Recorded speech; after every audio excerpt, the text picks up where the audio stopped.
taxi drivers ug operators nga mohikaw sa mga pasahero sa 30 pesos nga flag down rate sa mga taxi units sa tibuok nasod, pamultahog mokabat 15,000 pesos.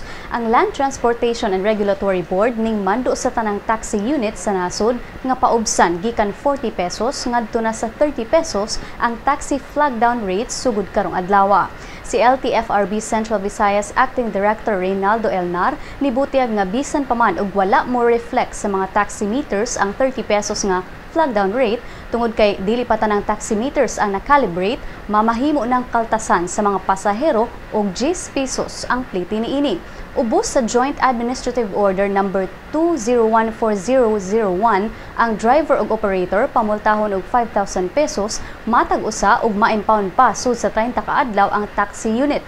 First offense pa lang na. Sa second offense, maabot na sa 10,000 pesos ang multa ug ma-impound ang taxi unit sud sa 30 ka adlaw. Samtang kung dili pa gyud motuman sa kamanduan sa ikatulong higayon, 15,000 pesos na multahan matag driver ug operator ug ma-revoke na ang Certificate of Public Conveyance o ang prangkisa sa taxi unit.